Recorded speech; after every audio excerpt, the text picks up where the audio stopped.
Readers Entertainment Radio presents Booklights with your host, author Lisa Kessler. Booklights, where we're shining a light on good books. Good morning, everyone. Last day of January. How can this be? Oh, my gosh. The plague times have made the time continuum. It just doesn't make any sense. It's the longest time and the shortest time. But anyway, this is our last show of January. Thanks so much for tuning in and listening.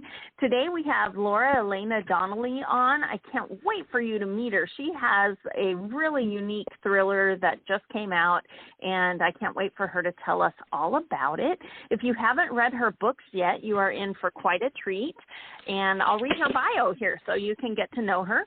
Elena Donnelly is the author of Nebula, Lambda, and Locus-nominated trilogy, The Amber Low Dossier, as well as short fiction and poetry appearing in venues including Strange Horizons, Escape Pod, Nightmare, and Uncanny.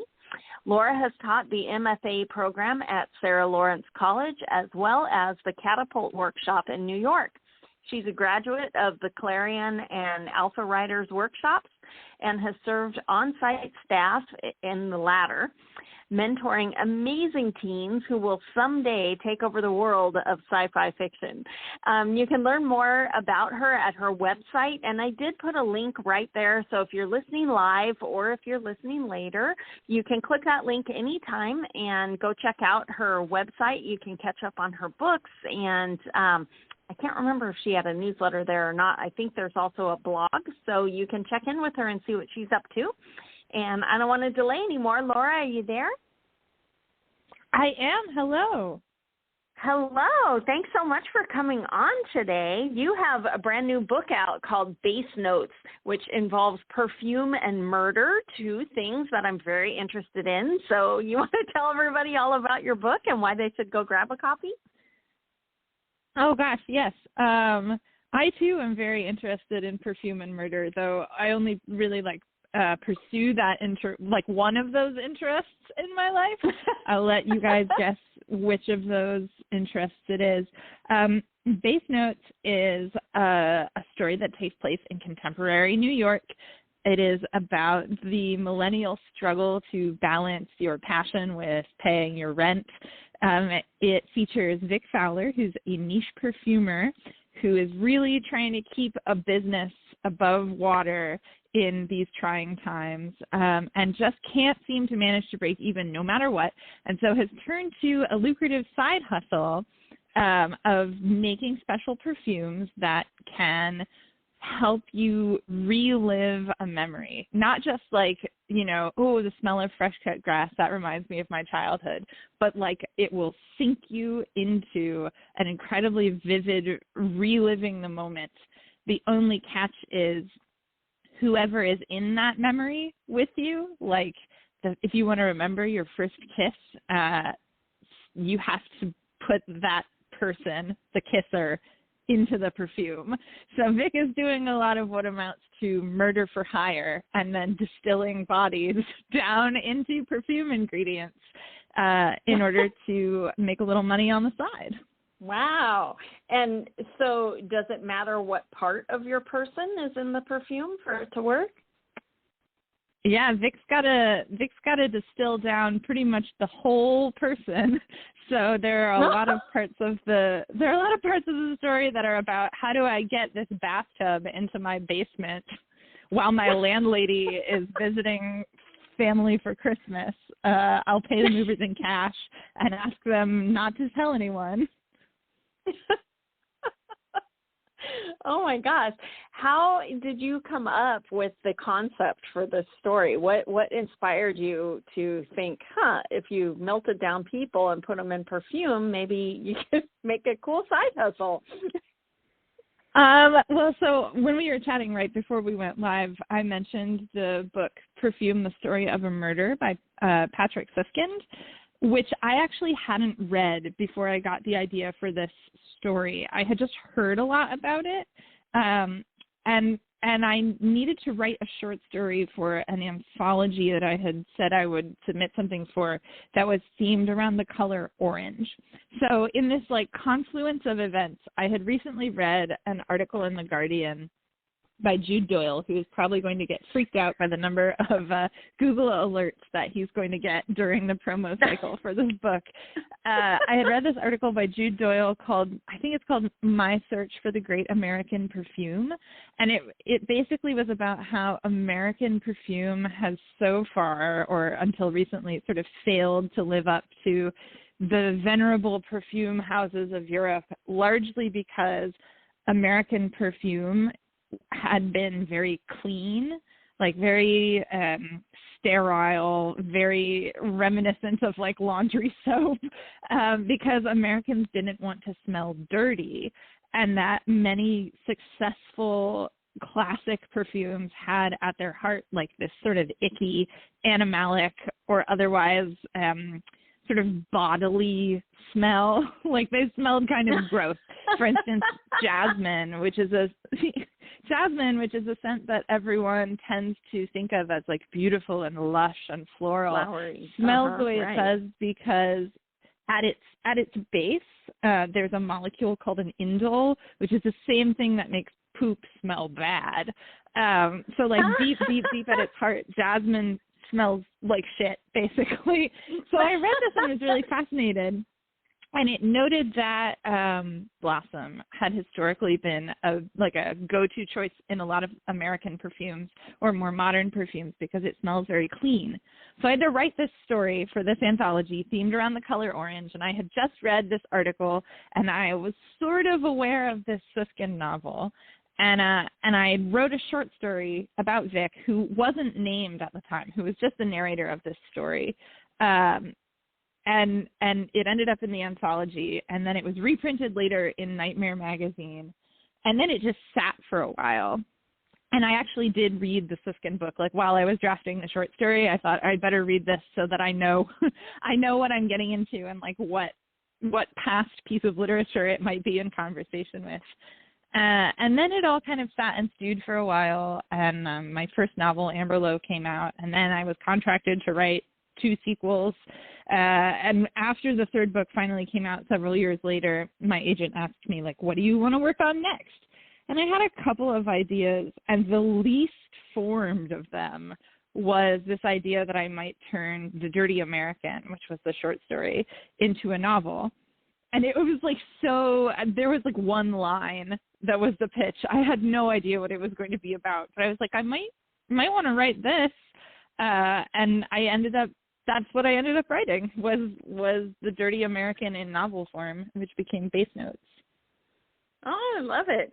I started out selling horror short stories, and I was lucky because I got to meet Ray Bradbury a couple times before he passed away, and he had encouraged. Right? I know he could make you cry just talking about writing. But anyway, I couldn't get my first novel published, and I was getting so depressed, and I wasn't really writing anymore. And so when I got to meet him, I asked him, what can I do to improve my writing? Obviously, it must be my book is broken. And he said, write a new short story every week for a year. He said, you'll be a different writer. And I thought, I had already sold short stories at that time. I knew that you can't eat selling short stories. Yeah. So yeah. I thought, okay. And so it took me a couple months, but I was so desperate that I started, and it was so amazing that I did it for over 1.5 years every single week on Sunday nights. I would put up a new story. Yeah, I just got so addicted to it, and I wrote 3 novels during that time, but a whole series of books for me started from one of those short stories from Ray Bradbury. So I'm always excited when I hear somebody had a short story, because I feel like short fiction gets overlooked a lot, but there's so much power there. A real germ of an idea can blow up into a whole book. I love hearing that. And, writing a short story every week, when I was at the Clarion workshop, that's basically what we did, and only for 6 weeks. And it's exhausting. So I'm like really in awe right. that you were able to write a short story every week. Like, that's incredible stamina. Yeah, but you do get faster the more you do it. I mean, when I started out, it would take me all week, and it would be 11 o'clock at night before I'd have that thing done, edited, and posted. But by the end, after about a year of them, I could do it in an afternoon, and I could never write that fast before. And that would include like dreaming up what's it going to be about, and then researching, because to write a short story, you're always researching strange things. What's a rogue? Can they have a rogue wave on a lake? And weird things. Because they're so desperate for a story idea. But it really does. He was a genius. I mean, it really does change who you are when you write a bunch of short fiction, because you do get better at, pulling an idea out of the ether, and you get better at researching to figure out how could I make this real, and, all that kind of thing, and trying different genres, because you're not married to it for, a year. You could do it and then decide, well, maybe Westerns aren't my thing. So it really was a great exercise to do that. And I think that when you have a bunch of short stories in your vault, you have book ideas hidden in there. If you pick through them, you can find germs where you're like, there is more to this, do you think? Yeah, absolutely. My debut novel started out as a short story as well. And actually it started out as a series of short stories, where I thought I would write like interconnected short stories all set in the same world. And eventually it just coalesced into a novel because there was too much. Like the shared world had too much potential to try to convey it with just short stories. So I totally believe that short stories usually have, some more that can be expanded. And that's the Amberlow dossier? Yeah, it is. It started out as this sort of sprawling, too long short story that featured definitely the wrong point of view character, and then had a couple of weird short story children that, I have a lot of houseplants. So I was about to make a metaphor that I was like, I don't know if everyone will get this, but bromeliads and orchids tend to create pups, where like you've got the one plant, and then instead of making seeds or whatever, they'll sprout a second small plant off of their larger plant mother. So I was like, this short story was like a bromeliad, and it started pupping. Well, I was looking I haven't read the trilogy yet, but I was looking them up, and the way the covers are done and the way the blurbs are, it reminded me so much of like, Great Gatsby kind of feel, the noir and all that. Was that any part of the inspiration of those, or what was the inspiration behind those books? There's really inspired by like Weimar Germany, but also interbellum high society in London. So they're very like interwar tension and glamour and sort of that frantic need to have a big party before something terrible happens again. So in that way, very Gatsby-like, right? Like, oh my God, the Great Depression could happen any minute. Let's have a party. Yeah, exactly. Yeah, I love that. And so those were also inspired by short stories. Do you want to tell people who haven't read them yet, kind of what it's about? Yeah, they're spy thrillers set in not quite our world. So they're fantasy novels just by dint of being set in a secondary world, but they're very espionage-heavy, intrigue, lots of whispered secrets and clandestine meetings. In the first book, Amberlow, there is an ascendant fascist party that is going to steal an election, which is, when I wrote it, I was like, this is, yeah, you see where this is going. I was like, this is a plot point, a useful plot point.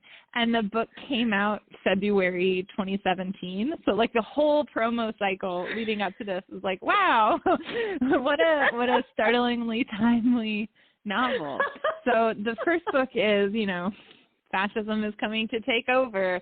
and there's a double agent plot and lots of, forbidden romance between, someone on this side who's an unwilling collaborator with the fascists, and someone on this side who's just trying to get by against the law, smuggling drugs and generally being a criminal kingpin. So you've got like your criminal kingpin and your unwilling fascist collaborator who are refusing to talk to each other about their feelings. So, all the good stuff. All the good stuff. And then books 2 and 3 are about in them too? Oh yes, they have lots of romance, but it's usually it's not exactly like happy ever after romance. Everyone is really striving for their own ends, and no one is above using their loved ones to meet those ends.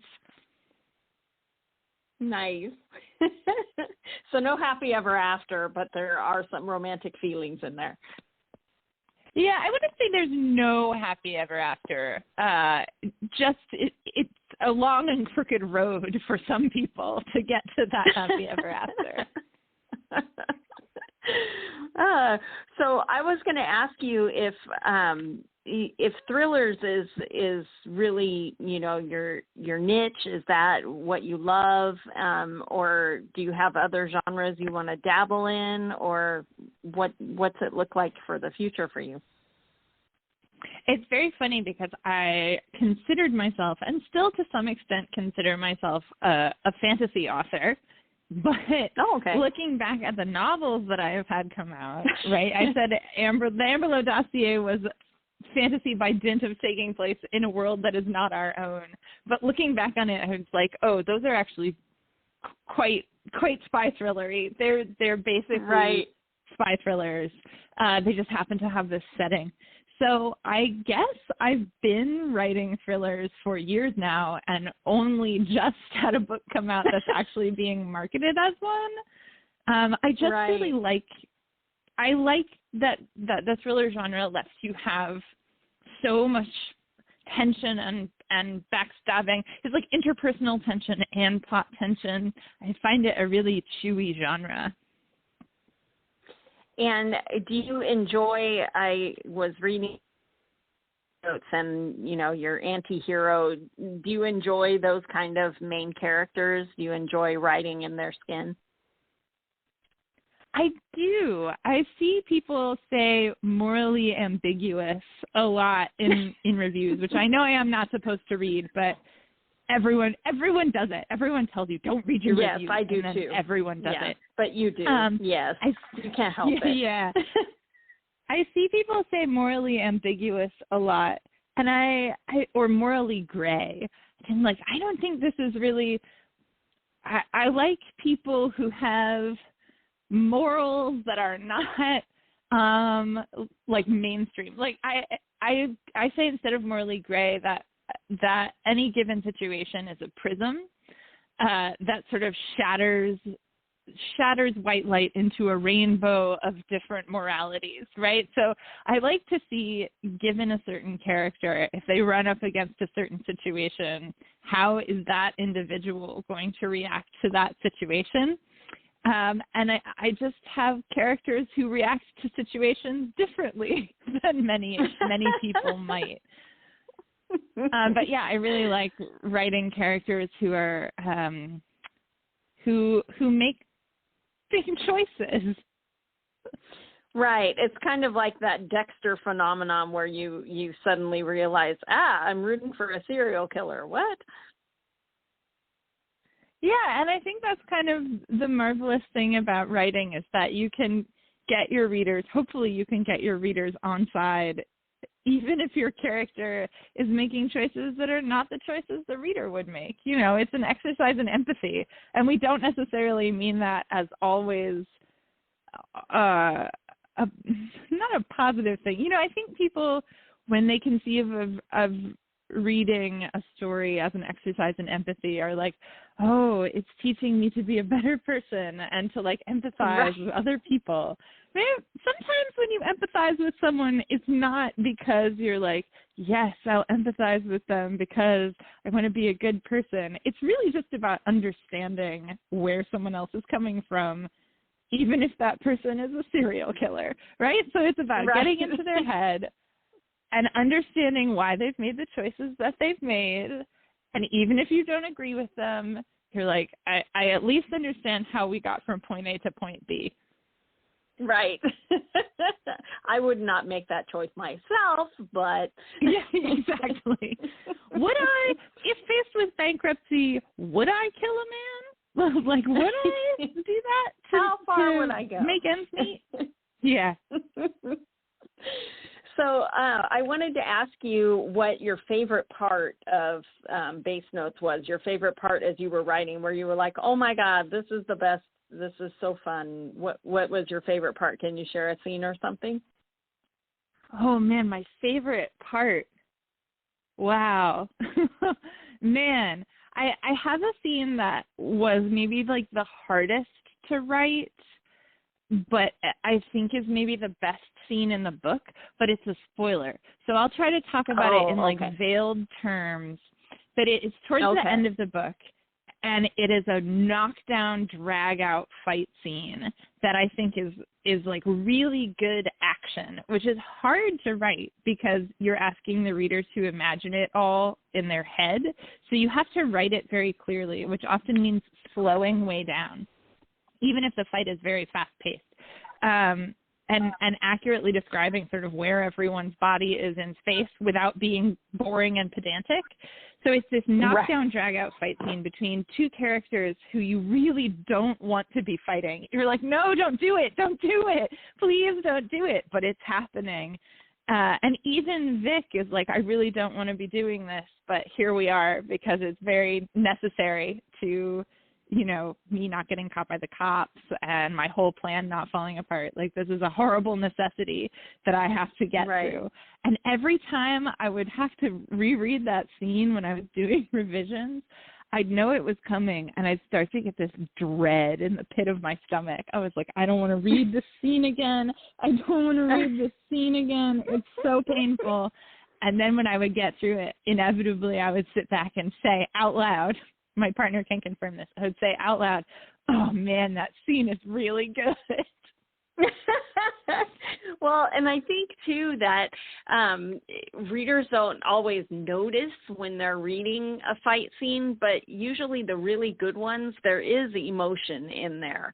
You know, your character does feel some way about what's happening, and if it's done really well, you feel it, but you don't always notice that that's what's happening. But I always enjoy when I can write a fight scene and feel like the emotion is in there too. You know, when they land a punch, it hurts more than physically, you know, and I think that makes for an amazing fight scene when you can get all of that in there. That conflict of, you know, what they're doing versus what they're feeling is always really juicy to write. Yeah, in some ways I think it's a lot like writing sex scenes, which is another thing I really like to do. Very and similar. Also requires you to make sure everyone's body parts are in the right place at the right time without getting boring and pedantic about it. Yes. Yeah, it's funny that you say that because I write paranormal romance, so of course there's lots of sexy things, but it's funny because I talk to a lot of writer friends who have to write those scenes, and we do compare them to fight scenes because you got to know where everything is, and it's something everyone's done, but you have to make it interesting, and so it is a challenge. Yeah, absolutely. But I think it's been, to me, very satisfying to have done it because it's just like, people always talk about how your sex scenes have to move the plot forward, which to me is like partially sort of silly because often it is not a moment that's actually about the plot of the book. It's almost always about character. Which is in a way moving the arc of the book forward. But it's also really interesting to me what purpose sex scenes serve in a book beyond like character development. Because they're not always, I mean, obviously they're sexy, but they're not always just about titillation. And I actually had a long conversation with a writer friend about this, because in my next project, I was like opening the book almost on a sex scene. And I was like, this is weird. What is this doing here? It's not late enough in the story to be doing the character work that it usually does. And it sort of came out that because this project was in a very different genre that I hadn't worked in before, I was like learning how sex scenes functioned in this genre instead of the genres I had been working in, which was like very different. I find them really fascinating as literary exercises. Right, for sure. And they're always different depending on characters and the book you're writing. And I always find that funny, because if I have to go back later and write something, I have to go back and reread, how they talk and how they, everything. It's very interesting exercise for sure. Are you still there? Yes. Sorry. I was like, did I lose you? Okay. Yes, I'm still here. It was. Okay, good. I was going to ask you really quick before we run out of time. Everybody's always really curious of what your writing journey was like to get published. So how did you always want to be a writer, or how did you end up, on this path that you're on? I actually really wanted to be an artist when I was a small child, and even all the way up into applying to college. I was applying to a lot of art schools. And then after all my college acceptances came in, I was like, what I really want to do, though, is get an English degree, which made choosing a college sort of difficult because I had applied to all of the wrong ones. But I definitely have always been interested in telling stories and in characters. Like, shout out to my 5th and 6th grade teacher, Miss Pettiford, who made us all write stories every week. And also in middle school, I was actually a part of, I don't know if they do this anywhere except in Ohio, which is where I grew up. We had a competitive short story writing program called Power of the Pen, where you would go to like a meet as if you were going to a sports event. And there'd be 3 rounds. Yeah, there were 3 rounds where you get a prompt and have 45 minutes or something to write a short story. And then they'd all be judged, and then they gave out trophies. So I got very good at writing short stories in a short amount of time when I was like 13. And from then on, the rest is history. I had caught the bug. Even if I thought I was going to be an artist or a fashion designer, secretly deep down, it was too late for me. You were already going to be a writer. Yeah. So too bad. So sad. Sorry. Right? Your heart's already spoken for. So, really quick, what's next for you? I mean, it's probably top secret, but what kind of thing can we expect next? I actually have no idea. I mean, I have some projects that I'm working on, but no contracts or anything have been signed. So I'm working on the mysterious project that opens with a sex scene, which is a sort of literary retelling of Tam Lin, set at a multinational consulting firm. So it's like very corporate fairy tale. And then I also have a graphic novel that I'm working on a script about. It's a heist. So I've got like heist comic, and then I've got corporate fairy tale, and I'm working on both of them, and we'll see if either of them goes anywhere. Or, in a couple of years, I might have something come out that is neither of those, and I'll be on another interview show, and they'll be like, where'd you get the idea for this? And I'll be like, well, there was this random short story that I, abandoned, and it sat on my hard drive for, years and years. And then someone was like, we need you to write a novel. What novel do you want to write? And it turned into one. So I don't know. We'll see. We'll see what happens.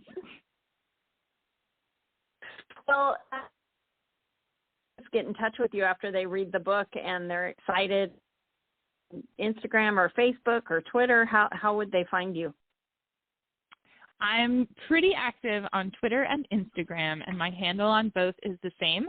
It's Lara Zontally, LARAZONTALLY. So you can find me in either of those places. And if you're following me on Instagram, I regret to say that it is mostly about gardening. Occasional book news may surface, but if you really want to see pictures of spinach or whatever, like that is where you should go. Well, thanks so much for being here today. It was great meeting you, and good luck with the book. I can't wait to read it. Thank you so much. It was a pleasure to talk to you. Thanks for joining us on Booklight. See you later. Be sure to connect with us at www.readersentertainment.com for articles, blogs, videos, and podcasts that matter to readers.